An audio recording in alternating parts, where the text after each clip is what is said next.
Welcome, friends, to this live stream for Empty Cloud Monastery.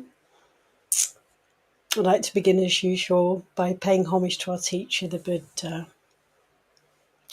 Namo tassa bhagavato arahato samma sambuddhassa.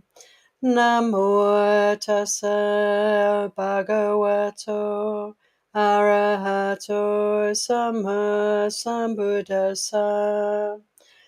Namo tassa bhagavato arahato samma sambuddhassa.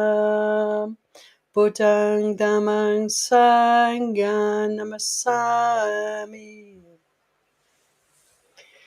So welcome again, friends. It's quite a special time of year for us in this tradition. As many of you know, it's Asalha Puja tomorrow, the full moon of July, and this is the time that we begin the Vasa period, the 3-month period of the rains retreat, when the monastics determine to stay in one place. It could be beginning at this time, or it could be beginning in the full moon of August, taking second Vasa. But either way, we determine to spend the next 3 months or 3 months in one place and hunker down and focus on our practice. And also, traditionally, it's a time that we would spend considering our Vinaya rules, refreshing and discussing and coming to deeper understanding of this container, this vessel that keeps us very safe, very protected from harm. So the Vinaya rules of the monks and nuns, it's a time that these are studied. It's a time that we delve into the suttas even more deeply, and a time that we come together as communities for this period. It's like a long retreat, really, although oftentimes in the West, because it's the summertime, it's not really so conducive for retreat time. It's more of a community time for the broader community to be able to visit the monastery in the summer holidays when the children are off school, to come as families to the monastery, to have holiday time, to be able to attend the monastery more frequently. So oftentimes it's not a retreat time for the monastics as such, but it is a time of deepening in terms of our stability, not traveling so much, not on Tudong so much. And for myself, I'm actually alone this Vasa as a monastic, caring for my elderly parents, but very much connected with Sangha online, and deep connections, family connections with Sangha. One could say, what is our family? It's, of course, we have a birth family and blood ties to people, which are very important and significant for us, particularly our debt of gratitude that we have towards our parents. So we have these familial ties, but also we have the ties and connections, the sense of family, don't we, from sharing values, sharing a sense of path, a sense of purpose, a sense of ways of living skillfully or however. Shared views, one could say, but more than that in the Dharma, shared aspirations. And so this journey I feel I'm on with large numbers of other monastics and lay friends in the Dharma creates a sense of course, Sangha, family, group, a sort of debts of gratitude and, in a way, commitment to one another's well-being. And so although I'm alone, I feel very connected with the Sangha, particularly the Sangha at Empty Cloud. I'm very much celebrating the arrival of Ayya there in New Jersey. This is a great event, I feel, and it's wonderful to have such a senior monastic and great teacher in the midst of the community there, with you there at Empty Cloud, New Jersey. So big welcome to Ayya, and also, of course, Ayya and others supporting and also offering wonderful Dharma teachings there. And then in Italy, at our new forest monastery, Lena Bawana, we've got Ayya Soma Bhante Siddhaso, and they will be there for the Vasa, as far as I know, setting up and beginning this wonderful new project of a large forest monastery in southern Italy. This feels very close to my heart as a European, and just as soon as I can, I'm going to be there. So, this wonderful sense of Sangha and the wider Sangha. For bhikkhunis, particularly, we associate with other bhikkhunis for our teaching, and for the Uposatha, for the moon days, to make confession, to speak on Vinaya together, to take heart from one another's presence in the world, being of significantly smaller numbers than the Bhikkhu Sangha. And so as a bhikkhuni, I feel surrounded also by this family of sisters, also brothers, also the wonderful bhikkhus, so many, to really support and offer guidance in our practice and offer friendship. So this is a time for me, I feel, the Vasa, of appreciating the Sangha, monastic Sangha, as well as the wider Sangha. And the fact that monastics all settle down in various places, often monasteries, for this period is a great resource for the lay community to be able to come and take in the teachings, to meet the monastics, to offer dana, to support the monastics, wherever they may be, because they're there for 3 months, they're not moving around. This is traditionally Asalha Puja, full moon of July, actually known as the kind of Dharma day, because as well as entering the Vasa the next day, we also, on this occasion of this particular moon day, we commemorate the first teaching of the Buddha, the first sermon of the Buddha, traditionally known as Dhammacakkappavattana Sutta, the first turning of the wheel of Dhamma. Whether it was the very first teaching the Buddha gave, it's not 100% clear. In fact, possibly the first teaching he gave was to somebody he met on the road who wasn't really able to appreciate fully the offering that he was being given, until later on when he actually came back and became a serious practitioner. So the first teaching of the Buddha was, probably there were many first teachings meeting people on his way to meet up with his 5 companions who he'd been practicing with for so many years. So after the Buddha became the Buddha, he determined to spread the Dhamma. And the first people he was going to teach, share his insight with, were these 5 companions. So he made his way from Bodh Gaya to Sarnath, where they were. And he probably met a number of people on the road, but when he came to be with these 5 companions, this Dhammacakkappavattana Sutta is like a consolidation of the gist, the essence of his message to them. And so this is a very profound teaching, rich teaching, which really encapsulates the entirety of the Buddha's teachings. It's a core teaching.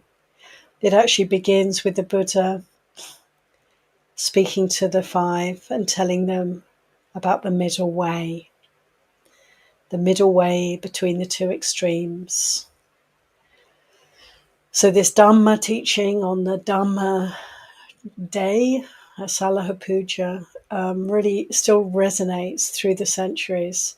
I feel, a sense of awe talking about this sutta because of its antiquity, because of its power, because of its presence in the world, even now, 2,600 years after the Buddha spoke these words. Amazing. So this middle way that the Buddha spoke about, of course, was the middle way between the extremes of overindulgence and over austerity, too much mortification, too much denial, and to chart our course and find the middle way. This was the first thing the Buddha said to his companions in this teaching.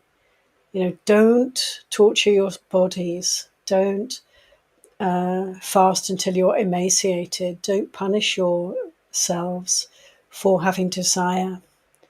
Don't make a problem out of it.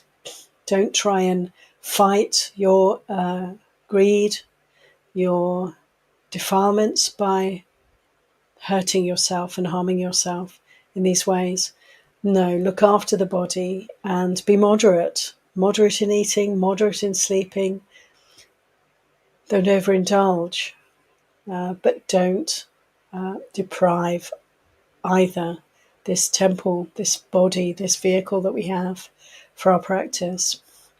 So he taught them the middle way, and he said that overindulgence or austerity are both foolish ways of living, trying to practice, trying to develop spiritually. He was more scathing about overindulgence, to follow our greed, follow our impulses, kind of roll around in our defilements and make much of them. He was extremely scathing about this tendency to overindulge, but also scathing about the tendency to mortify the body, hurt ourselves. So this was the first aspect of this beautiful Dharma teaching, the middle way. This is the essence of the meaning of the middle way. Moderation, finding the balance. And on so many occasions, the Buddha specifically spoke about this in terms of our eating, our sleeping, also our sense input, to not overindulge in seeing, hearing, smelling, tasting, touching, or thinking. Also not to try and crush ourselves for inclining in these directions, but to find the way to work with.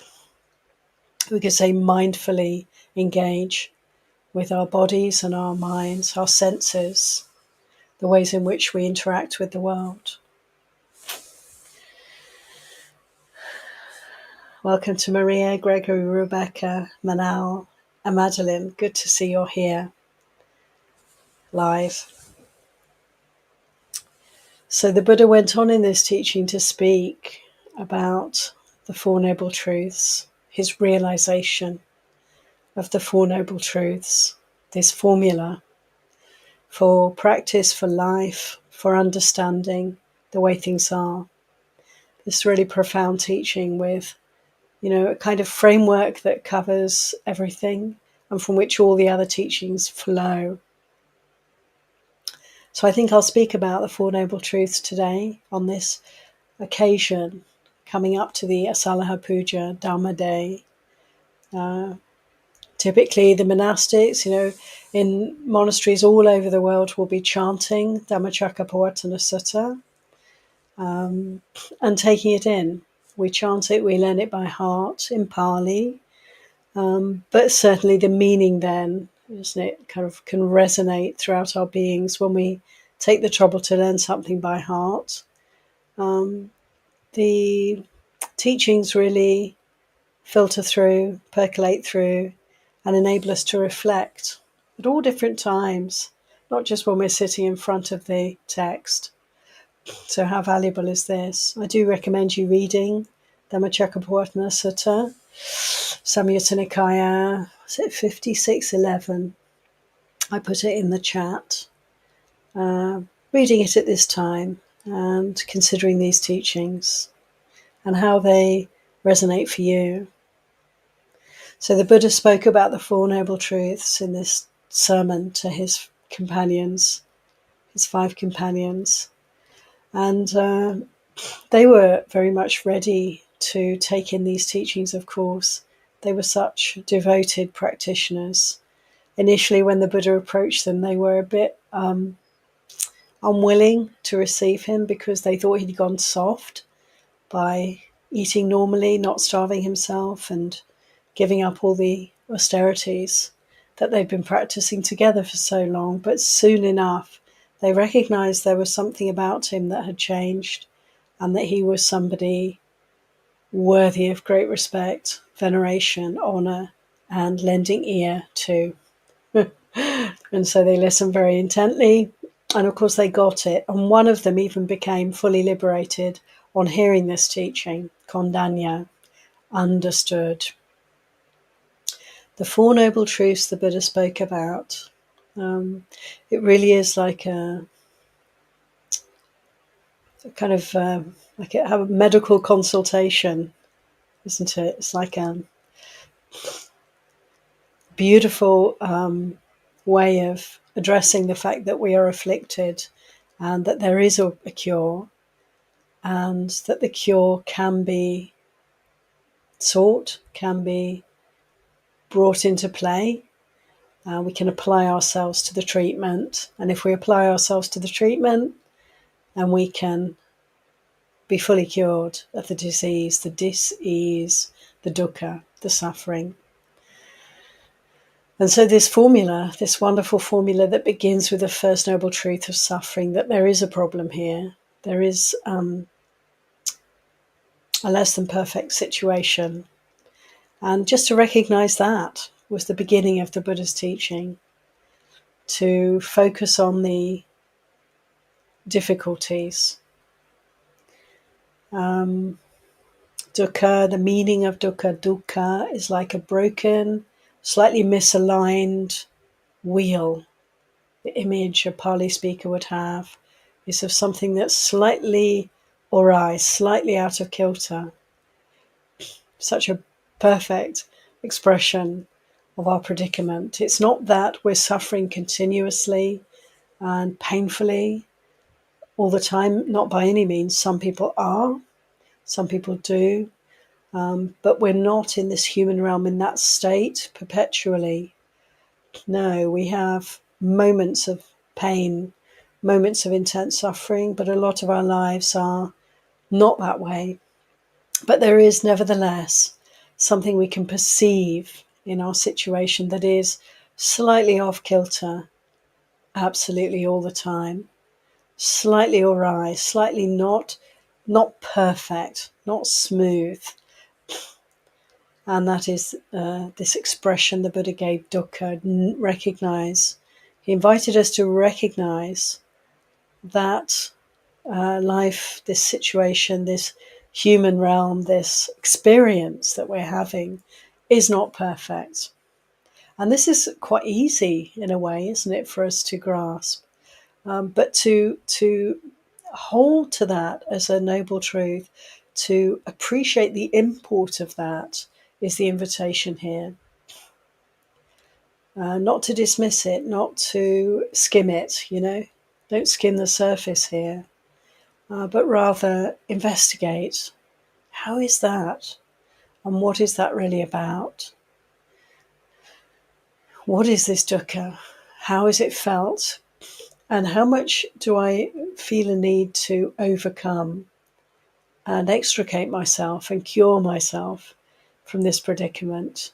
And that's for each one of us to explore, really, and to investigate.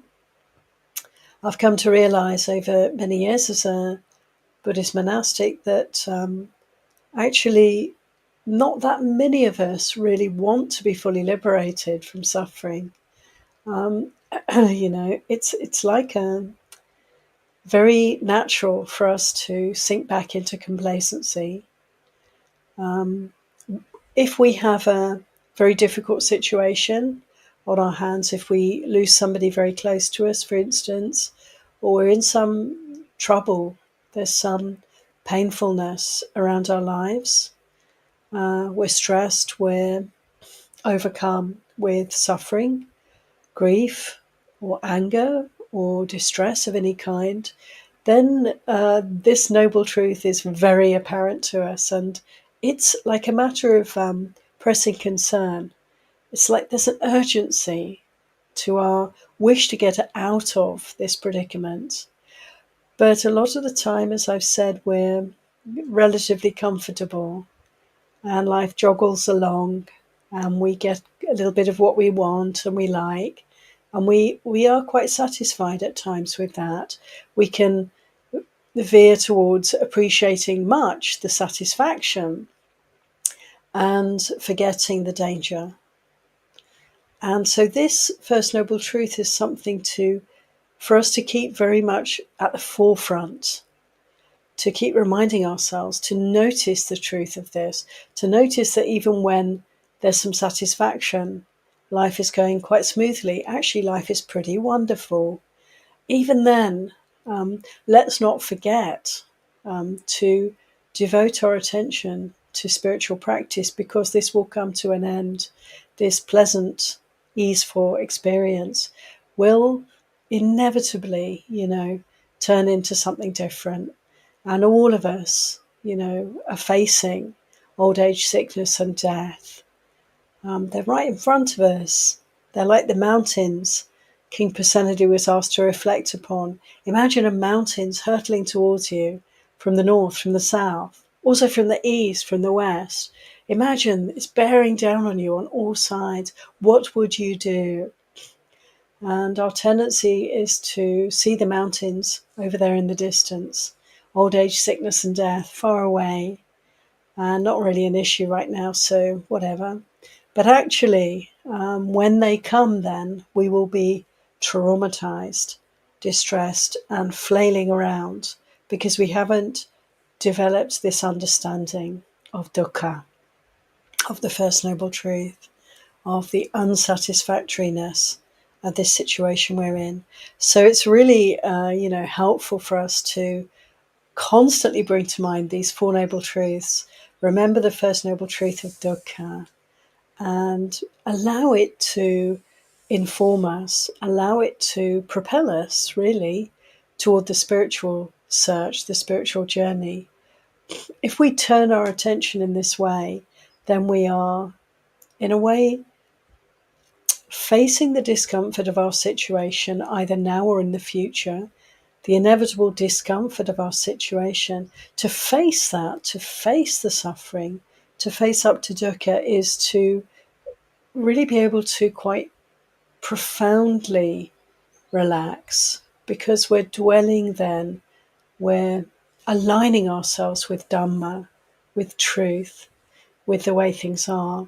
And there is quite even in that movement, even in that opening to the First Noble Truth, that alignment with the First Noble Truth, we can appreciate some coolness, some ease. It's simply that attitude brings with it a sense of well-being, even in the midst of the understanding, the appreciation of suffering, of dukkha, of unsatisfactoriness in every moment. So the Buddha, thankfully, of course, went on to explain that, yes, there is this predicament that we're in, but there is a way out. I'm jumping a bit to the Third Noble Truth, but he gives the full package. Actually, the Second Noble Truth is part of the package of cure, but it is to say that there is a cause of this unsatisfactoriness that we can address. We can't avoid, as human beings, having come into this form as a human being, we can't avoid death. We can avoid old age if we die young. That would inevitably oftentimes involve sickness. But oftentimes we take on, at some point in our life's journey, not only old age, but also sickness and also old age, and death is inevitable. And so these ways in which we're going to suffer, or we are suffering, we can't prevent that from happening. We can't get away from that, but we can relate to these inevitable, in fact, normal, natural phenomena in such a way that we do not create more suffering here. And so the Buddha was pointing to this cause of suffering, desire, as something we can address. Desire, the Second Noble Truth. The Buddha said the cause of all the suffering that we experience is our wanting things to be, you could say, other than the way they are, wanting something that's not here, wanting to get away from something that's here, this argument with reality, this wish to make things different from the way they are. It's a movement away from then Dharma, isn't it, friends? It's a movement away from reality. We're resisting reality. And this is the cause of our suffering, second noble truth. Tanha is the word the Buddha used, desire. But within this meaning, this concept of desire, of course, there is the full spectrum, the full gamut of wanting and also not wanting. Desire and aversion, liking and disliking, love and hate, clinging to and pushing away. And so all of this struggle, all of this fight, all of this argument with reality, this is the cause of our suffering, deeply, existentially. As human beings, as I say, we can't avoid vicissitudes. We can't avoid pain and suffering physically, but we can certainly avoid suffering mentally, suffering in the heart. This is optional. And how wonderful is that? And so, third noble truth, the Buddha said there is a way out of this suffering, this optional suffering, and that is to let go of desire, to uproot it, to deal with our reactivity moment by moment and put it aside. Sounds so easy? It's almost like an equation, isn't it, friends? It's so simple. The cause of our suffering is desire, and the way out of that suffering is to let go of desire. So simple, so profound, something to contemplate every day, not just on this occasion, because it leads us towards the fourth noble truth, which is the path. So yes, like a great physician, a master physician, the Buddha laid it out for us. There's the disease, there's the cure, there is a way to be cured, and this is how you do it. This is the prescription. And so the Eightfold Path, this prescription, this, you could say, treatment plan that the Buddha gave us, something that we follow for the whole life. And many people, may feel, I did, when I started to practice, I felt like I'd get this job done, in a shortish time and get liberated and move on. But of course, what we begin to appreciate as we practice is that there are layers and layers and layers of past karma, you could say, of defilements, of kilesa, of sleeping volcanoes, anusaya, of defilements that are deep in the heart. As we purify, as we get to know ourselves better, one could say, as we get to know this mind and heart, as they reveal themselves to us, we can appreciate that there is a lot of work to be done here. And yet, every time we appreciate there is some desire or aversion in the mind, and we're willing to pay attention to that and to keep developing on the path, developing the path factors, then we get a little bit of relief, a little bit of freedom right there. But it is a path. It isn't, for most people, almost everybody, I would say, it's a gradual process of working with desire, working with the second noble truth, the cause of our suffering, and letting go gradually. So the Buddha gave the treatment plan for life. And so this Eightfold Path then is something for us to really investigate, to study, but not just that, rather or also to apply it to our lives, apply it to our every moment, bring up the path factors, see how they nourish one another, starting with right view. You know, we want to cultivate the attitude, the attention, the perspective of right view. And what is right view? It is a consideration and application of the Four Noble Truths in our lives. So, just what I'm talking about, to keep bringing to mind, where is the suffering?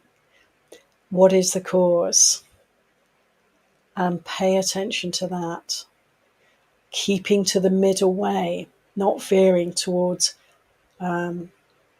making much of our desires and nourishing and feeding and therefore multiplying them, and also not stamping on them, suppressing them, oppressing them, because they will just only re-emerge at some later time if we don't deal with them properly.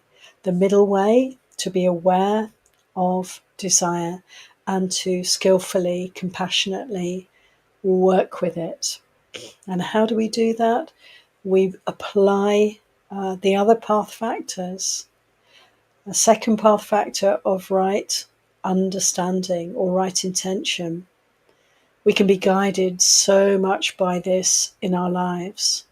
So contemplating the Four Noble Truths, bringing them in, and then applying right intention, the intention towards non-harming, non-cruelty, renunciation. So in another way, one could say inclining towards kindness, loving kindness and compassion as our overall overarching attitude towards everything and everyone. Love and compassion, to cultivate this, to recognize when it's not present, and to work with whatever is obstructing this attitude. Renunciation is that other aspect of right intention. So considering this, remembering the Buddha's teaching on the middle way, not to be overly ascetic or austere, but also to practice renunciation. And for each one of us, isn't it, friends, we find our ways of doing this. To be frugal, be modest in our eating and drinking and sleeping and all the ways in which we look after and take care of the body.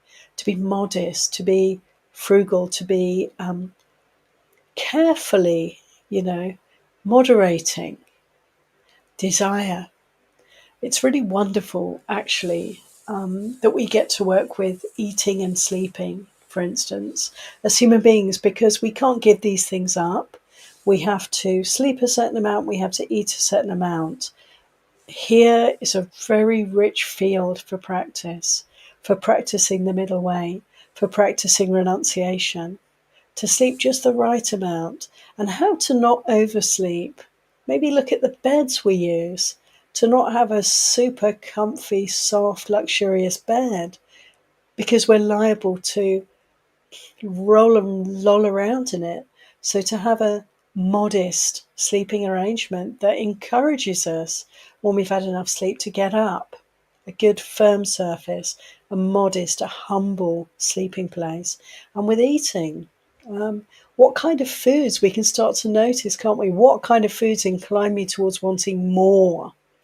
It's often sweet things, for instance, sugar, or very salty foods, foods that encourage addiction. Let's avoid them. We don't need to eat those kind of foods, and we can notice the foods that sustain the body, give us a sense of well-being without the extra buzz or stimulation of artificial stimulants, and so on and so on. So practicing renunciation around sleeping and eating, there's such a rich field here for us, and we can keep refining how we relate to these requirements of the body in such a way that we're following the middle way here. Also, renunciation regarding the sense doors. There's so much to take in the world around us. Actually, like more than ever, isn't it? There's so much information at our fingertips with the internet, with technology, with the phones that we all carry around. They're so addictive in a way, they're so absorbing for us. Let's be careful and remember right intention here, renunciation here, to be moderate in our use of technology, to be moderate in the input that we take in the way of media, social, whatever they're called, forums, the news, Let's not bombard ourselves, and let's notice as we take in through the sense doors input, information, how it's affecting us, to be grounded, to be centered, to be mindful. Other path factors come in and help us with this. So to appreciate right intentions, safety net for us, keeping us from harm and keeping us from immersion in the world through practicing love, compassion, and renunciation. This is like a guiding path factor for us to keep us in a way on the path of liberation rather than diverging, Then naturally this leads on to the path factors of right speech, right action, and right livelihood. Because to be harmless, to be non-cruel, we need to be practicing the precepts, to be living a virtuous life, a wholesome life. And so these path factors, right speech, right action, and right livelihood, are our guiding lights, friends, aren't they, for how we manifest in this world. This is part of the cure. This is the treatment plan. Be good, avoid harm. And this is a workout, I would say, for most of us in this day and age, and probably always was. There are so many ways in which we are perhaps encouraged to not be completely honest, not be completely virtuous in terms of our sexuality. There may be cultural encouragements to be dishonest or be dishonorable, not to steal, not to harm others, not to harm any beings. It's not so easy nowadays. If we eat meat, if we drink milk, there's oftentimes quite a lot of suffering for those animals that we are nourishing ourselves off.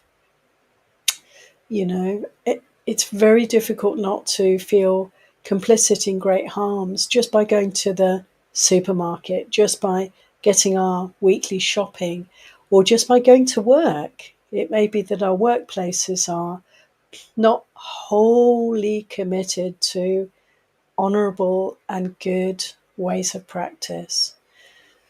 So there's a lot here for us, considering right speech, right action, and right livelihood. And we can look at our lives again and again in the light of the Buddha's teaching and see how we can reduce the harm, see how we can move towards the wholesome and the good. And noticing with right speech how much of a mirror this can be for us, how much we can reflect on what comes out of our mouths and see what is the state of mind here and tease out, any hints, even if not overt harms or crudeness or dishonesty there may be in what we say. So these path factors are to be applied in every situation, are they not? And when we're guided by these aspects of the path, right speech, right action, right livelihood, we're really safe. We're really giving ourselves that peace of mind, that well-being, that self-esteem in a way, the esteem here that gives us the ability to be with ourselves peacefully, to open to peace, to be free from agitation, to be free from remorse and regret. And so this is part of the treatment plan for sure, to develop virtue. And through right view and right intention, we're guided. This is our wisdom can come into play in and translate into our manifesting in the world. The wisdom aspects, the panya aspects of path, right view and right intention, manifesting into right speech, right action, and right livelihood for us. And then, friends, we come to the place of purifying, of liberating, of opening to freedom. And that is the other three path factors: right effort, right mindfulness, and right focus, or right stillness, right meditation. So this is the way in which we can not only be good, do good, and avoid harm, but also purify our hearts. And the Buddha, of course, gave so many teachings regarding right effort, right mindfulness, and right concentration. Right effort is this requirement to keep focusing on how we can step away from the harmful, step away from the unskillful, and step towards harmlessness. Any unwholesome thoughts, wishes, moods, states of mind, any unwholesome mind states, we can recognize, first of all, through mindfulness, actually, and then apply effort to let them go, not make much of them, not indulge in them, put them aside, consider them as like a corpse draped around the neck of a person, something to be thrown away, removed as quickly as possible. And any wholesome states that we have, we want to make much of those, to encourage them, to nurture them, to water their plants, to celebrate them. And any unwholesome qualities that haven't arisen, we do not want to give them any way to come in. So that kind of vigilance, looking out to nip in the bud, any unwholesome thoughts, words, and deeds through mindfulness. And then wholesome qualities we may notice in others that we do not have, we may not recognize in ourselves. These we can bring to mind and cultivate them, develop them, learn from others, learn from the goodness around us that we may not have within us, and bring it in. So these are all aspects of right effort, and through mindfulness, the next path factor, we get to pay attention. And this is the most crucial thing, to pay attention to what's happening. We can develop mindfulness through our meditation practice, of course. Many of you will have a meditation practice, and you'll be developing in this way the awareness, the ability to pay attention to what really matters, friends, which is what's happening here. How is it? Is there any desire or aversion here? Is there a struggle going on right now?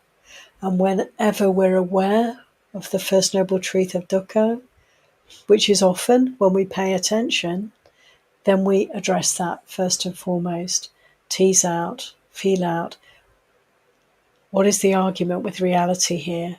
Where is the wanting? What do I want? What am I trying to get away from? What am I resisting? And to pay attention to that, we develop this mindfulness, this awareness through our meditation practice.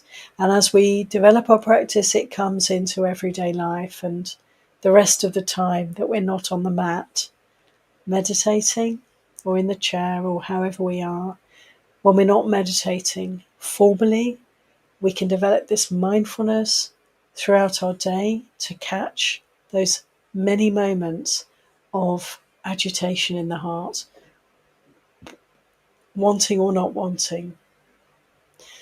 And then we apply our wise, kind, right intentionally loving and compassionate attention to the suffering right there. And we can see how there is a way out of suffering. It is the letting go of that resistance, of that aversion, of that desire. And so we can observe the struggle. The struggle will kind of often come to a peak. And as we continue to patiently observe and learn from this agitated heart that we're experiencing in this moment, so we can see that over time, usually not very long time, the desire or aversion fade away. And we're that much freer. And we've come to the third noble truth of cessation, the end of suffering. And it may be in little tiny increments.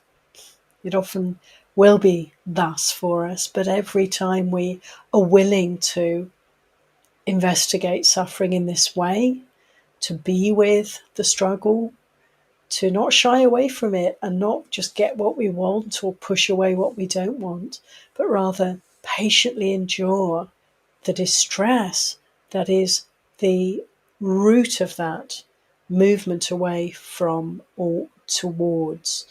If we're with that agitation in the heart, then, many breakthroughs, many breakthroughs on a daily basis, little liberations, many insights, many tastes of freedom can be experienced here. And so mindfulness, this key path factor, developing mindfulness to do the work, and all the other path factors aid mindfulness, as mindfulness helps us to develop all the other path factors. Like the spokes of a wheel, the 8 spokes of a wheel, this is the wheel of Dhamma. The turning of the wheel of Dhamma is this first discourse, this first sermon of the Buddha. He put into motion the wheel of the Dhamma. And this eightfold path is just like the wheel, Dukkha, the meaning of dukkha I mentioned, is like a broken wheel or a misaligned wheel, a wheel that's slightly wobbly. Well, if we follow the Eightfold Path, we're putting it right. We're straightening it. We're straightening this heart and mind, and the wheel of Dhamma can roll forth, The final path factor, of course, is right concentration, stillness, meditation, Samma Samadhi. Right stillness is my favorite current translation.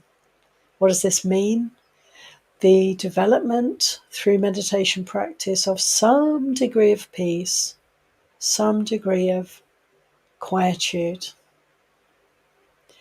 We can experience freedom from time to time, freedom from the hindrances, that which clouds the mind and heart, freedom from wanting, freedom from not wanting, from also restlessness and sleepiness and also doubt. These hindrances, predominantly wanting and not wanting, the second noble truth, the cause of suffering, wanting and not wanting. Every now and then, as we continue our practice, we can be very aware when there are periods of stillness, when we're not actually suffering.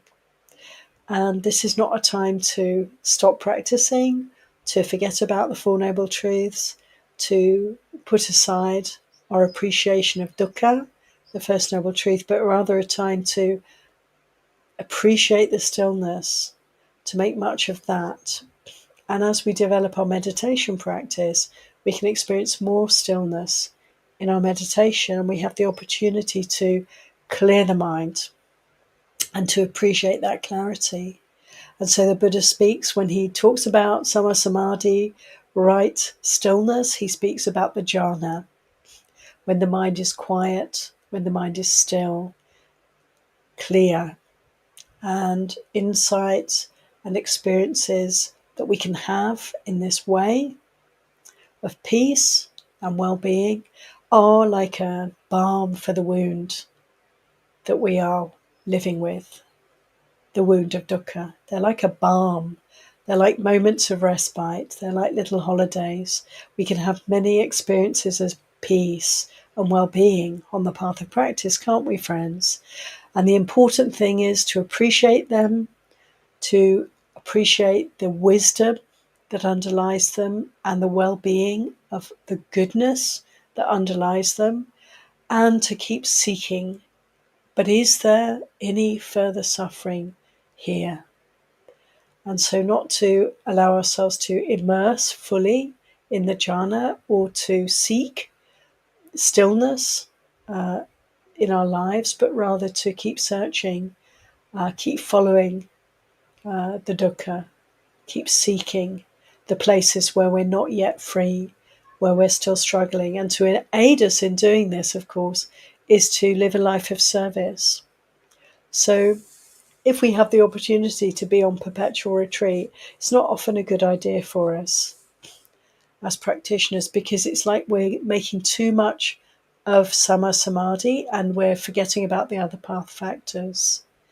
So to be in the world, compassionately, lovingly serving in community with others, to develop in these ways a more broad, a more full, a deeper way of following the Eightfold Path is to remember all the different factors. And when we have peace, when we experience sama samadhi, to let the light, in a way, let the brightness and the clarity of any experiences of peace and stillness that we have, let them illuminate, let that light filter through and clarify for us all the path factors and bring it back to bear on the First Noble Truth of suffering, and keep delving. As the Buddha said in the Anthill Sutta, delve with the knife, delve deeply into this mind and body and root out the defilement. Ask yourselves, friends, again and again, am I free from all the defilements? Am I free from aversion, irritability, anger, desire, wanting, longing, greed?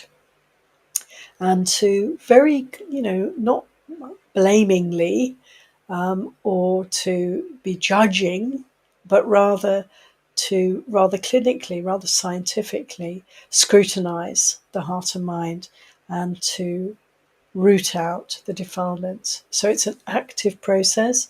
Here, right effort comes in to make much of the wholesome and to investigate the unwholesome and free it up and let it go. I could go on and on because the Eightfold Path has this multidimensionality, doesn't it, friends? You speak about one factor and all the other factors come in. You speak about right view, as Sariputta said, and all the other path factors are circling around it, nourishing it.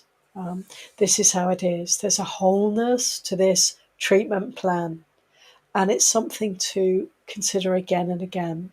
And notice, on a daily basis, which path factors am I aware of? Which path factors might be a little obscure? What can I develop now? And when we have such a rich treatment plan, so comprehensive and so full, we can actually really direct this wandering mind, this very easily distracted mind. We can actually direct it to attend to all of these concepts, these teachings of the Buddha, direct it to attend to the Four Noble Truths, and it will be satisfied. There's no end to the interest, you could say, the ramifications, the fullness of this concept, this way of appreciating the world, of appreciating our experience, our predicament, I would say. So applying the Four Noble Truths and allowing the mind to make much of, if we tend towards intellectualizing, towards wanting to investigate and study, this is the thing to study. And there's more and more and more for us. It's like an ocean, the ocean of Dhamma. And to apply our minds and hearts to the Four Noble Truths, to the Eightfold Path, is to really enable us to develop well on the path, to deepen our understanding, deepen our wisdom. And it's such an encouragement for us to keep practicing for liberation. So I will stop here and see if there's any questions. or comments in the chat. This is a good time if you've been listening, if you feel you have a question or comment, you can jot something into the chat. I'm just looking to welcome also Edward, Next Gen, Ronald, Sud. Very good to see you all here live, friends. Sud has a question. Here it is. Thank you, Sud. Why is it that no matter how much we try, sometimes defilements are too strong? More often than not, I make a firm determination to, let's say, not speak harshly, yet I realise I'm doing it again, almost unconsciously. Why is it that this happens according to the Buddha's teachings? Thank you so much, Sid. That is a wonderful question, and I'm sure you're not alone in this issue. It is very interesting, as I said, to begin to appreciate that there's so many layers of confusion and delusion in these minds and hearts. When we consider, that we have been around for a very long time, according to the Buddha's teachings, samsara has no beginning, discernible end. It just goes on and on and on. So we've come into being in this life with a whole history of karma, past actions that have left residues in many cases. And so you could say we're dealing with a whole load of unfinished business. And it's our duty, it's our privilege as practitioners to unearth all of this material and put it to rest, let it find its peace. And this we can do. But what can often happen, and I share your experience, is that we can be quite oblivious, feel fine, and be going about our business in a good and wholesome way, and we'll do or say something that surprises us, something unskillful, some mean word or harsh word comes out of our mouths, and we can be shocked ourselves sometimes, or we'll do something rather blindly, somewhat unconsciously, and reflect later, often in our meditation practice, anything we've done that is unskillful, that was harmful in any way towards ourselves or others or both, will tend to come to mind in our meditation practice. It's often the first thing that will pop into the mind, a sense of, oh dear, what did I do there? We will, through mindfulness, the path factor of mindfulness, the right effort of applying mindfulness, we will get to appreciate where unskillful thoughts, deeds, and words have happened, where sometimes we're just oblivious in the moment. And so we get to review.